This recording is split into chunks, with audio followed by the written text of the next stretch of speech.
Bienvenidos a nuestro espacio de meditación, transformación y despertar.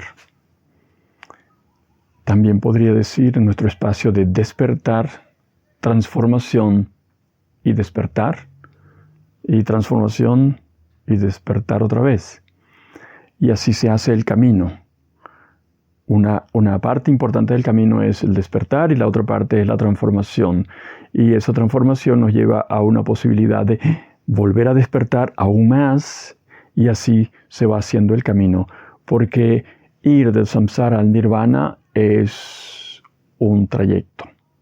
No es tan largo, realmente no es largo, pero es enredado porque nosotros somos un enredo, ¿no? Como una madeja o un kilo de estopa, ¿no?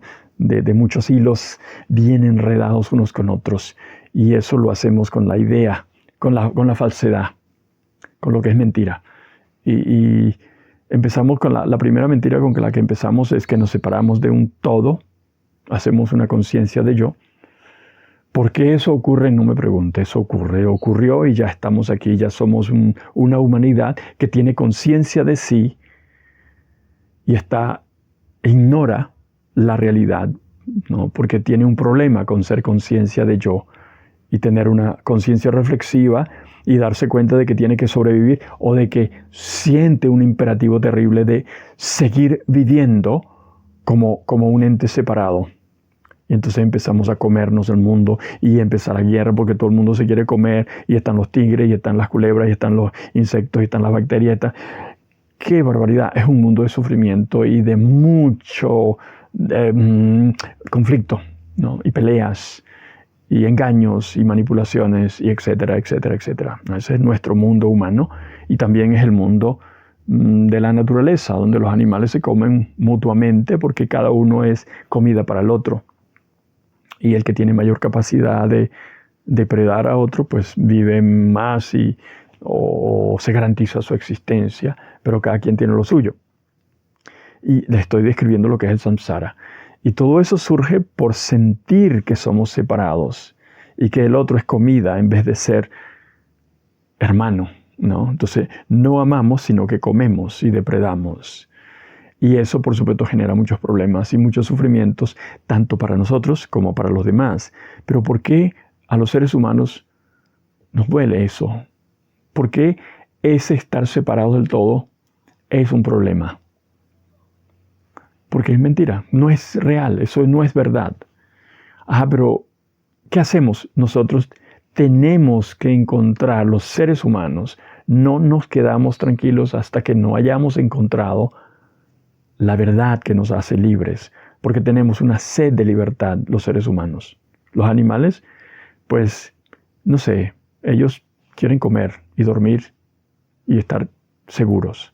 Nosotros podemos hacer eso, pero si un ser humano hace eso, se va a despertar insatisfecho, se va a despertar como, no sé, o tal vez insatisfecho, o tal vez con una sed y un aprecio por la belleza, y un aprecio por un misterio, y una necesidad de escribir poesía, y de expresar que hay algo, un misterio, una cosa más allá que yo quiero encontrar. ¿Ves?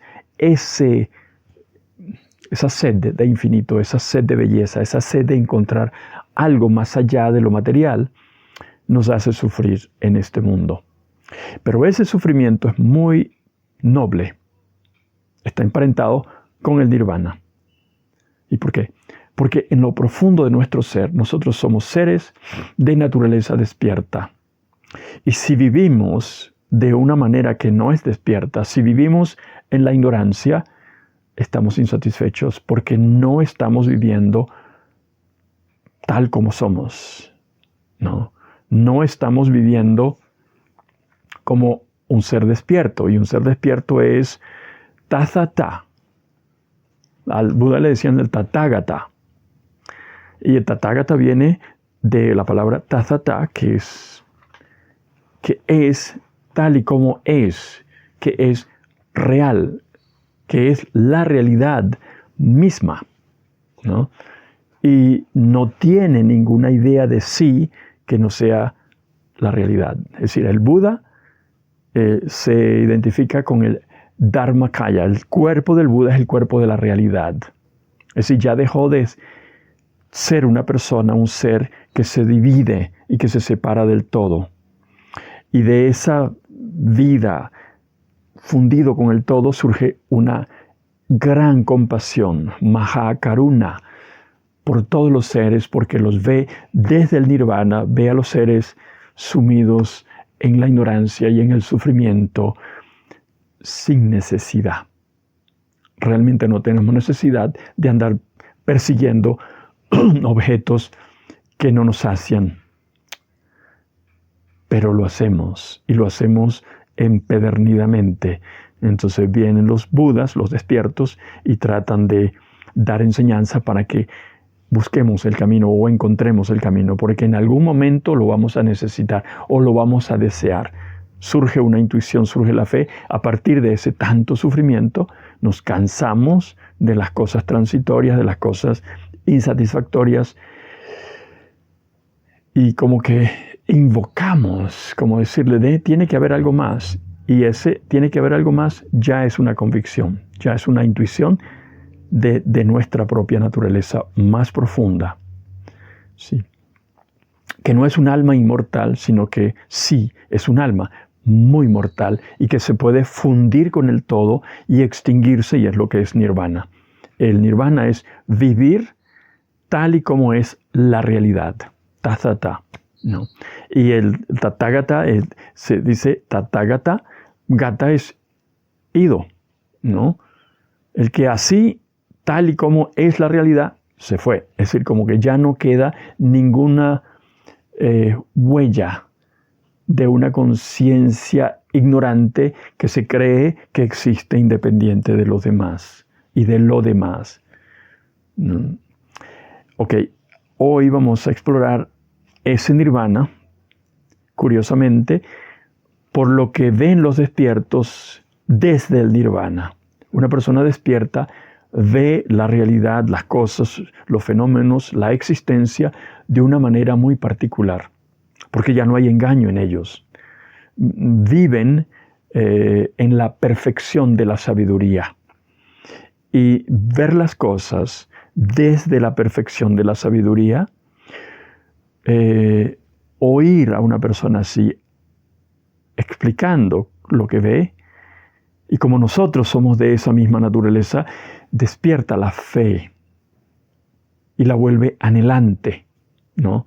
Entonces, aunque el intelecto no comprenda lo que se está diciendo, en algún rincón del alma, mortal y contingente, surge una chispa de bodhi, de luz, que nos hace querer andar el camino de la transformación. Entonces, cuando surge la fe, surge un despertar, que puede ser poquito o puede ser mucho, ¿no?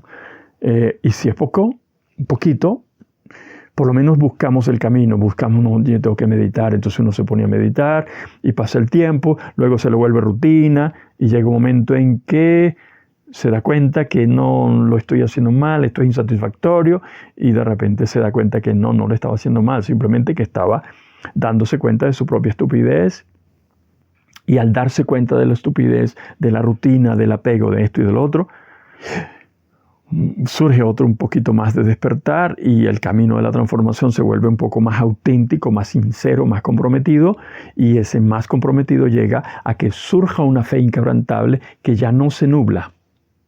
Y surge una fe inquebrantable que es lúcida, y esa fe lúcida lo lleva a uno a una mayor profundidad en la práctica y en la experiencia, pero el despertar es una experiencia real, no es una idea, no es que yo creo que me las sé todas porque tengo todas las respuestas para todas las preguntas, no, porque siempre estoy ideando cosas, y el pensamiento, el intelecto goza de idear fantasías, de idear falsedades.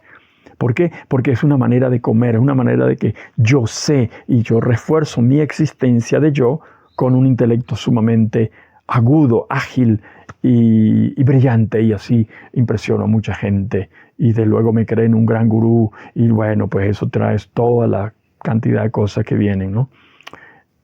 Engaño. La experiencia del despertar, si algo se puede decir de eso, si alguna marca puede decir, es la humildad. Pero entre los seres humanos es muy difícil decirle cualquier cosa. Si usted dice, el despertar está marcado por la humildad, entonces yo finjo humildad, ¿sí? Para engañar a los demás de que estoy despierto. Podemos fingir todo, los seres humanos. ¿Y por qué? Porque la gente está muy dada a creer pendejadas. La gente quiere creer, la gente quiere maestros y gurúes en todas partes. Y si yo me disfrazo, listo, me visto de blanco, barba blanca, pelo blanco, listo, ya es maestro. A veces me lo dicen por la calle, digo, ¿será por lo viejo? ¿O será porque...? No, es que la gente quiere, simplemente dice cosas, ¿no? A veces se los creen, a veces no, a veces nada más por decir. Pero nuestro tema de hoy es justamente cómo ven los despiertos el mundo. Entonces, tengo un texto por acá que es el Sutra de la Perfección de la Sabiduría, que es una escuela de una escuela mahayana, ¿no? Que es el Madhyamika, pero también del Yogacara. Es decir, las dos escuelas mahayanas utilizan esos textos como para, o mejor dicho, el tema es Shunyata. Pero Shunyata viene de Shunya, que es que nada en este mundo tiene esencia inherente, todo es contingente y condicionado por otras cosas, pero nosotros tendemos a cosificar y a sustantivizar todo para asirnos de ello. Y aún la palabra shunya, que es una característica, bueno, la tradición, esta escuela madhyamika lo convierte en un, se dice shunyata, como si fuera una cosa en sí, ¿no? Y se traduce como vacío, el vacío, ¿no? O, bueno, si se dice la vacuidad, es un poquito más certero porque es como que las cosas son vanas, no tienen corazón, no tienen esencia. ¿Sí? Vacío es que las cosas son como un arco iris. Ahora, esta escuela asumió una vía negativa, ¿no? Para el intelecto, para asaltar el intelecto, porque como somos ignorantes y queremos creer que sabemos y queremos aferrarnos de categorías para armar todo un sistema de pensamiento y decir, listo, ya tengo la verdad absoluta, porque la realidad es así, así, así, así, así, ¿no? Y bueno, en la física tradicional, la física de partículas, sí, listo, ya sabemos de qué está hecho la materia, de átomos. Hasta que llegaron los que podían romper el núcleo del átomo y empezaron a encontrar partículas subatómicas. Y luego las partículas subatómicas se hacen unas más grandes, unas más chiquitas, y pueden ir encontrando partículas más pequeñas y más pequeñas y más pequeñas. Y eso, bueno, la tradición budista dice, eso no tiene fin. Solo el fin es la capacidad de los aparatos que hay para estrellar partículas y lo demás. Hasta que un señor demostró matemáticamente que había una última partícula, que era el bosón de Higgs, y entonces es la partícula de Dios, y que bla, bla, bla. Pero igual ocurre en la tradición budista, ¿no? Los budistas del Theravada, originales, dividieron la mente y el cuerpo y todos los 5 agregados en pedacitos, hasta que llegaron a los dharmas, ¿no? Los kalapas, las cosas, 4 componentes mentales y 4 componentes materiales, tierra, agua, fuego y aire. Y listo, eso no se puede dividir más y ahí está. Esas son las partículas que constituyen y que forman la realidad. Sí, pero están reificando, están volviendo cosa, una categoría mental. Y eso es ignorancia. Surgió la escuela mahayana y dice, los dharmas son vacíos también. Te puedes seguir dividiendo si quieres. Y va a encontrar cosas más pequeñas. Entonces, medio dharma, infinito dharma. No. El intelecto no sirve para aprender la realidad. Esa es toda la conclusión. Y sin ir muy lejos, un filósofo de acá, un alemán, Kant, demostró lógicamente que así es. Usted puede tener una idea acerca de un perro, porque eso es lo que hace el intelecto. Siempre tiene una idea acerca de. Porque una idea siempre es dualista. Es decir, yo pienso, por lo tanto existo. Bueno, es una justificación de mi existencia. Pudiera decir, yo siento, luego existo. Entonces me hago un drama de mi existencia. Y ahí se mantiene el pensamiento. Él dijo, no es posible conocer al perro como es en sí mismo. No es posible con el intelecto. ¿De qué manera? La única manera de conocer la realidad es convertirse en la realidad, como es el Buda, convertirse en tathata, la realidad tal y como es, sin división. Y eso es con el corazón. El primer texto que vamos a mirar, medio mirar, porque realmente es corto, porque la traducción que le dan en inglés, ¿no?, es el sutra. No, perdón, en inglés es The Heart Sutra, ¿no?, que se puede traducir como el sutra de corazón, que es la más común, o el corazón de la sabiduría, porque es la perfección de la sabiduría que estamos hablando, ¿no? Y el corazón de la sabiduría es la fe. Es decir, que el budismo de la perfección de la sabiduría es el budismo de la fe. Y aunque sea el budismo de la fe, tiene una dialéctica intelectual increíblemente sofisticada. Entonces las dos cosas van juntas, ¿sí? ¿Pero por qué? Bueno, porque la escuela madhyamika se encarga de cansar al intelecto con sus categorías y confundirlo con paradojas para que se harte de pensar pistoladas y se canse de aferrarse a cosas, y así se libera el corazón para esa fe anhelante de infinito. Y ahí en ese momento surge la liberación, porque cuando se cansa el intelecto y ya deja de pensar en atrapar la realidad, la fe dice, pero es que es muy simple. Si todo eso es vacío, que así como se dice, ¿no? Entonces el Sutra del Corazón está por aquí. Nos dice, lentes. No lo voy a leer todo, porque es para que tengamos una idea de cómo es el nirvana, visto desde el punto de vista del que está allá, y nosotros estamos de esta orilla.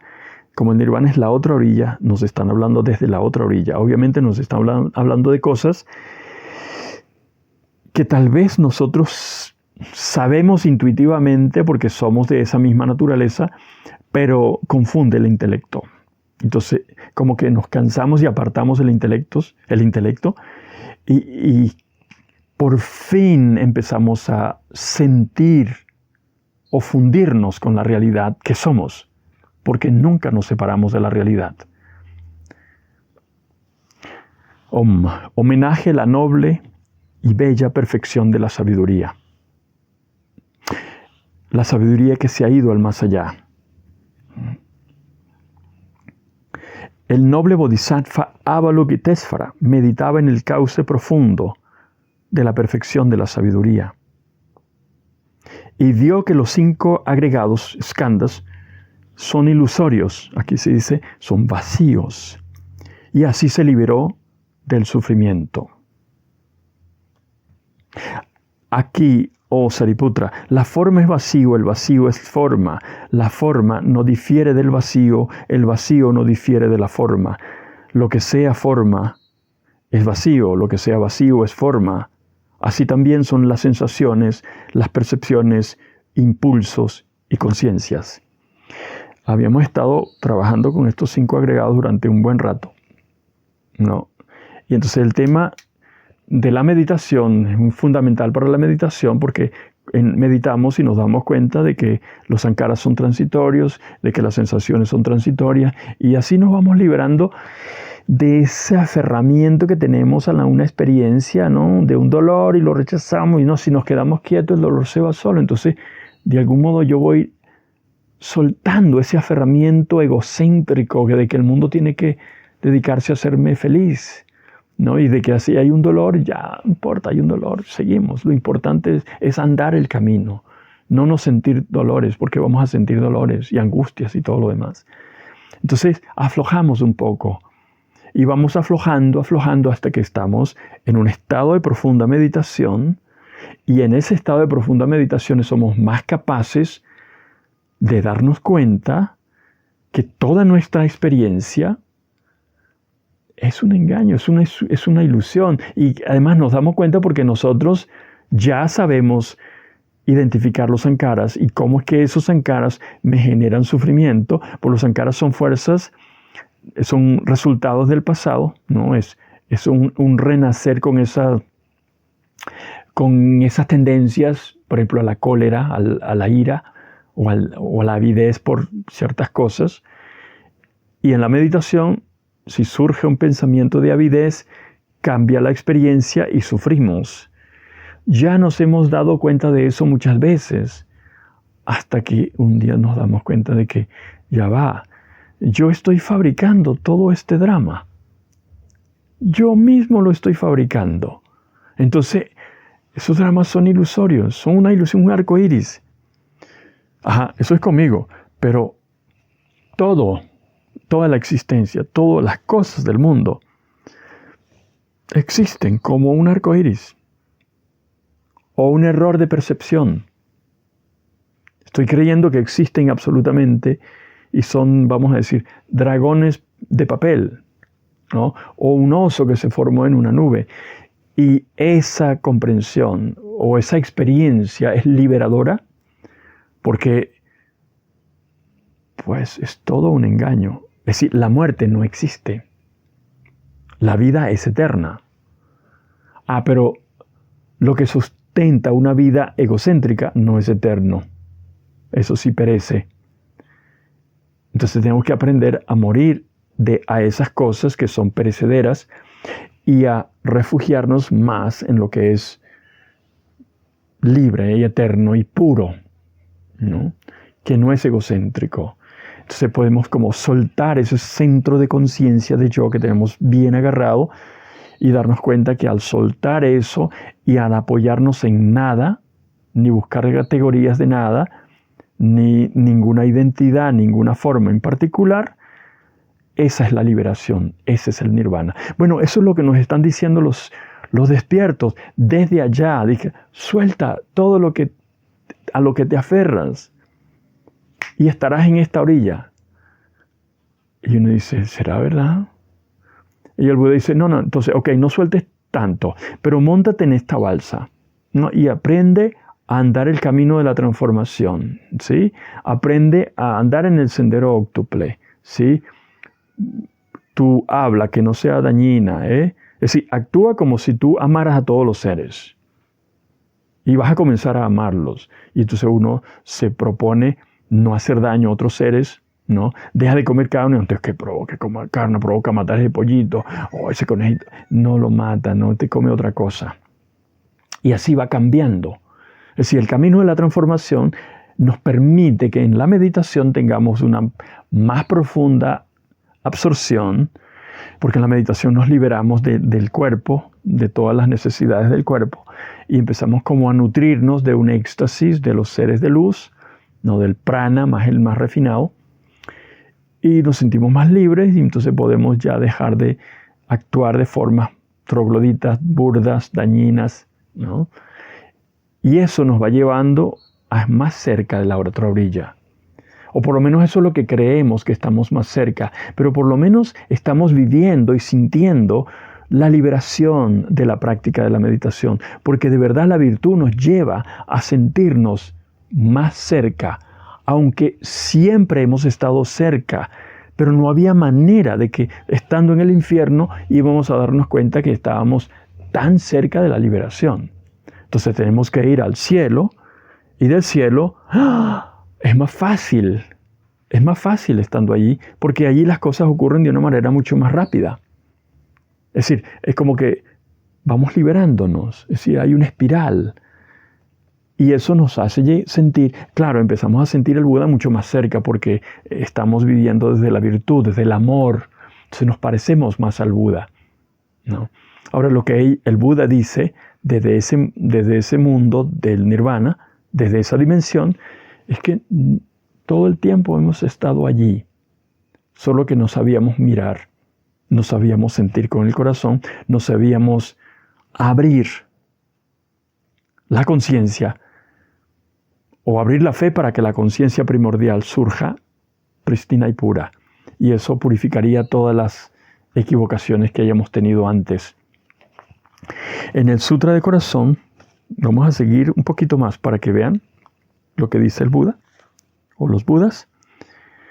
Ya les leí un poco, ¿no? Así, Sariputra, en el vacío no hay forma, ni sensaciones, ni percepciones, ni impulsos, ni conciencia, no hay ojo, oído, nariz, lengua, cuerpo, ni mente, no hay forma, sonidos, olores, sabores, tactos. Lo que aquí llaman forma es el cuerpo, es la corporealidad, ¿no? Que se aglutina y forma una forma para sustentar una conciencia, ¿no?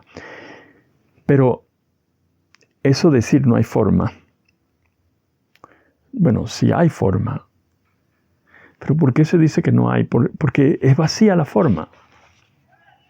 Pero bueno, ahí se vuelve complicada la dialéctica intelectual. Porque una vez que se crea la idea del vacío,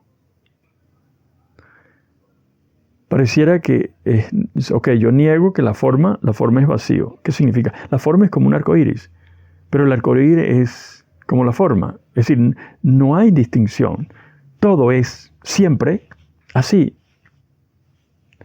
¿Qué está ocurriendo? Y que no hay ninguna esencia allí.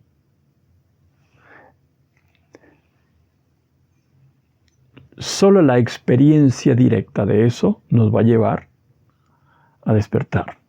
Mientras tengamos una idea y querramos hacerlo con una idea, no va a servir. Entonces, estos nos hablan con palabras y las palabras son paradójicas. No vamos a entender. Ahora, lo que importa no es entender, sino vibrar con esa cosa. El otro texto,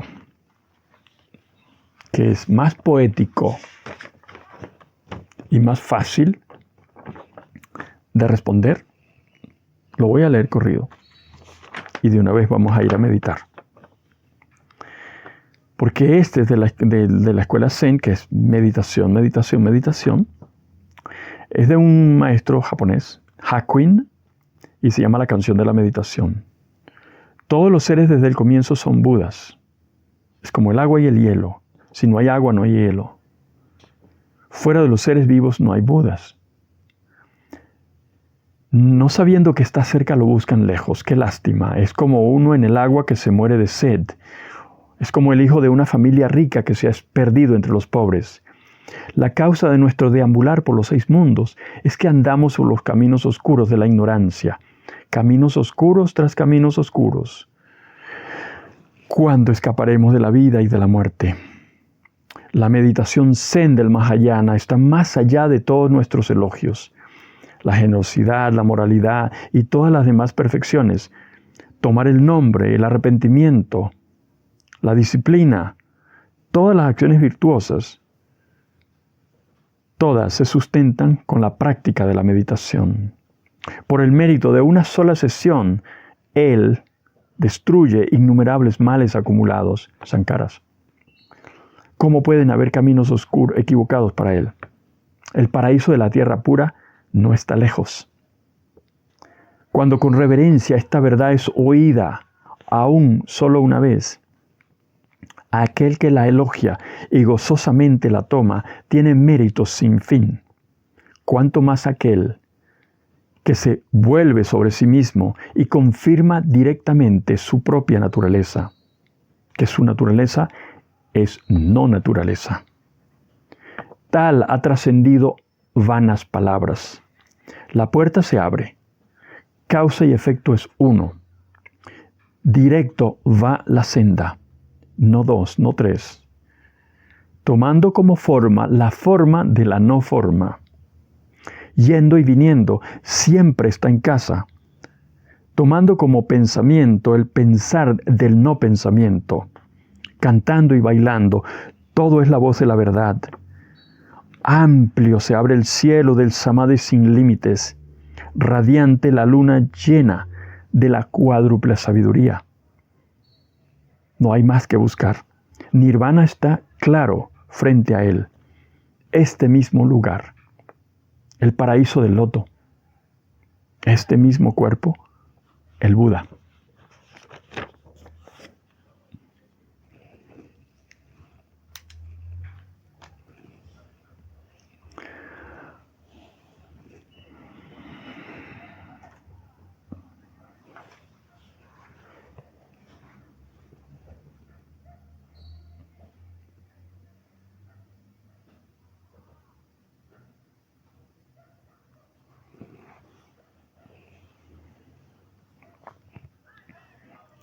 Vamos a meditar.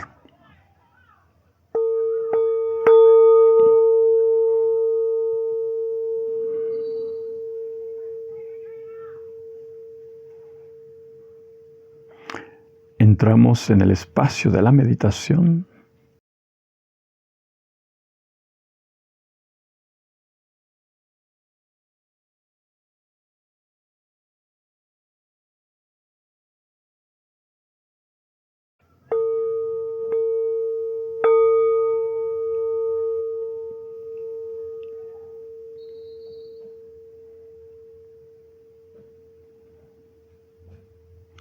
Sintiendo el cuerpo profundamente.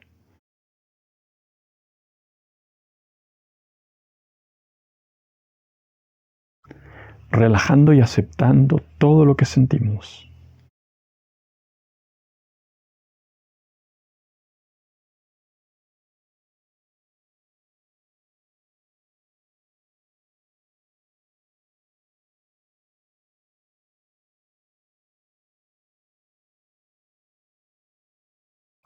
Prestando atención a la respiración para mantener la atención continua y darle a nuestra energía, a nuestra mente, una direccionalidad de concentración. Y vamos a concentrar nuestro propósito, nuestra energía, nuestro esfuerzo en una sola actividad. Estar conscientes del momento presente en el cuerpo. Y la respiración es el centro de la experiencia en el cuerpo. Y la respiración nos lleva a lo más profundo e inconsciente del cuerpo.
Al mantenernos quietos,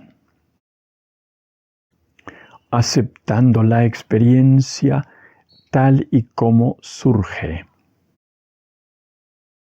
vamos desarrollando, generando esa templanza que transforma las negatividades, las disuelve, las destruye, nos libera de esa exigencia egocéntrica de que el mundo tiene que dedicarse a hacerme feliz.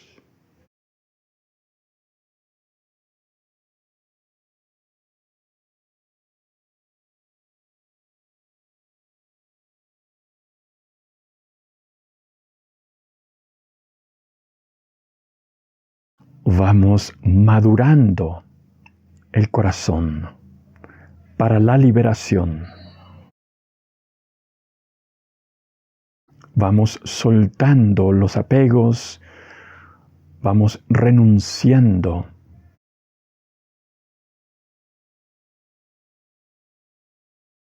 a los apegos, a las malas costumbres, generando energía virtuosa, pura, bondadosa, expansiva. Y nuestra conciencia de nosotros mismos aumenta, se expande y se profundiza. Y somos cada vez más, o nos acercamos cada vez más a la experiencia de la realidad, de nuestra realidad, o la realidad no nos pertenece, es la realidad. Aunque la vivamos en una experiencia subjetiva, no es nuestra, es la realidad. El cuerpo es una realidad. Y aunque creamos que es nuestro, pues no lo es. Y si aceptamos la experiencia tal y como es, soltamos la idea de que el cuerpo tiene que ser como yo quiero que sea. Y aceptamos que sea como es, que por estar sentados duele. Aceptamos el dolor.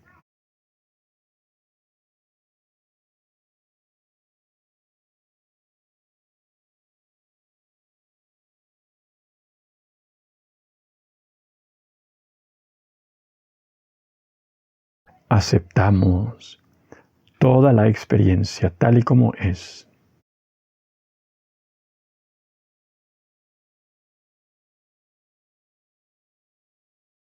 Y cada vez somos más conscientes del cuerpo, más profundamente conscientes de la transitoriedad del cuerpo, de la transitoriedad de las sensaciones, de la transitoriedad de nuestra manera de mirar y de los sankaras, de las emociones que ofuscan, que oprimen.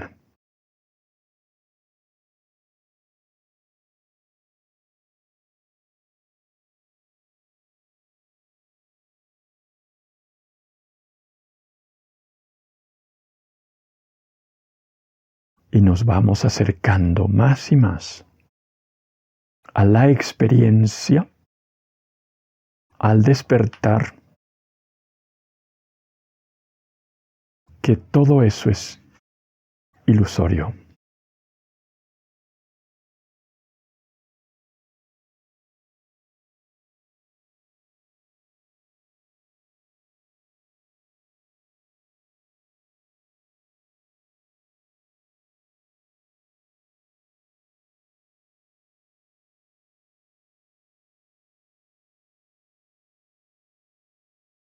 No tiene existencia separada, autosuficiente, inherente a sí misma. Todas las cosas, todas las categorías del pensamiento que hace sustantivo todo lo que concibe, todo eso es vacío, falso, no es la realidad.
Sabiduría es querer saber y saber mirar sin categorías de pensamiento egocéntrico.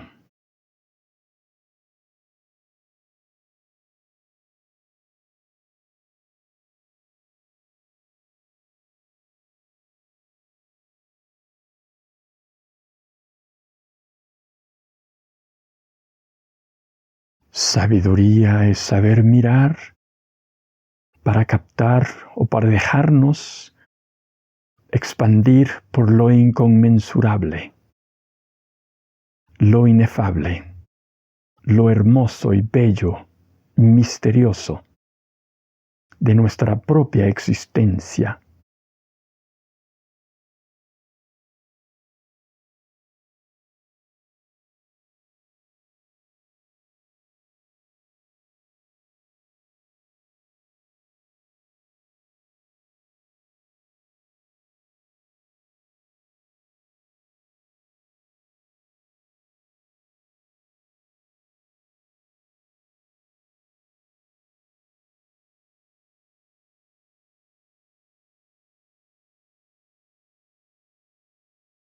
La experiencia de esa vacuidad o de esa shunyata, esa característica primordial, fundamental de todos los fenómenos, incluidos nosotros.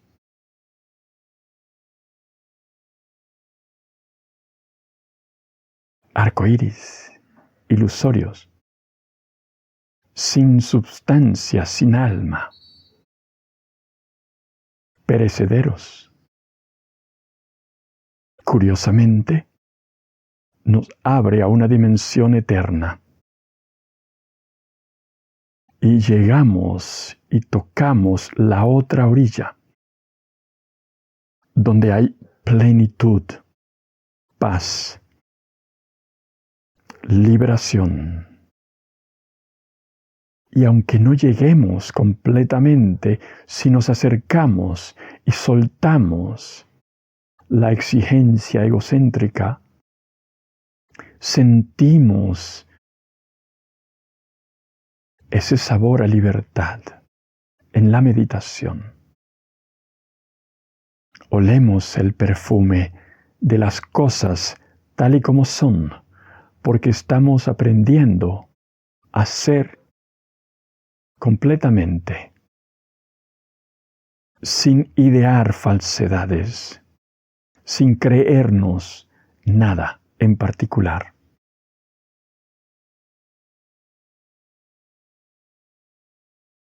En la sensación, solo hay la sensación, sin elucubraciones mentales, sin dramas, sin culpas, sin reproches. Hay ecuanimidad, hay apertura, aceptación.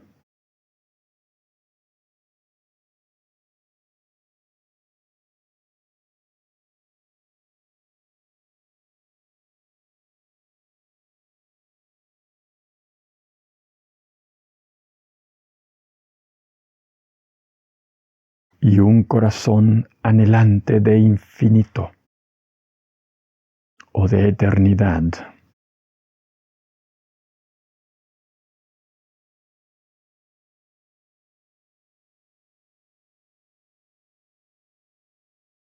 Una forma de ser trascendente, donde no hay un yo en el centro de la conciencia,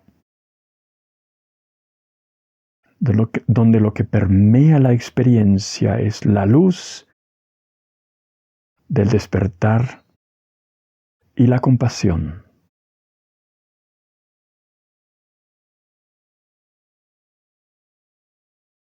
Ese sentirse entrelazado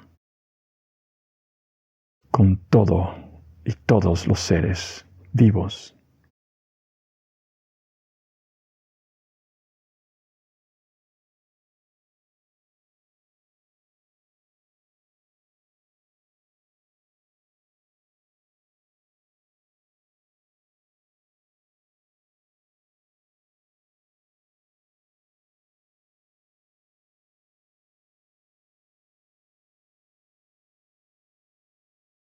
surge en nosotros el gozo de la transformación, el gozo del esfuerzo,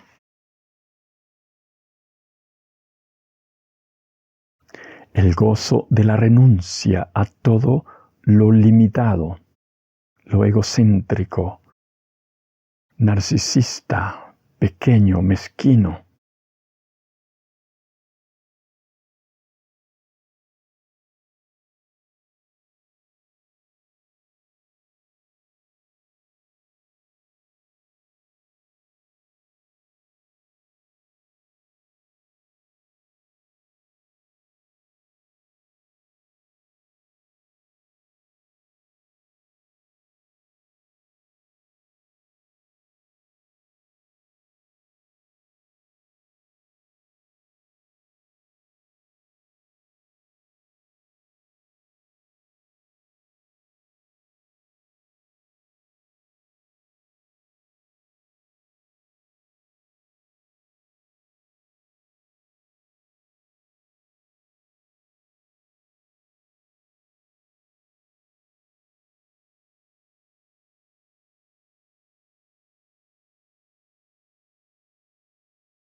Vamos saliendo de la meditación lentamente, cada quien a su tiempo.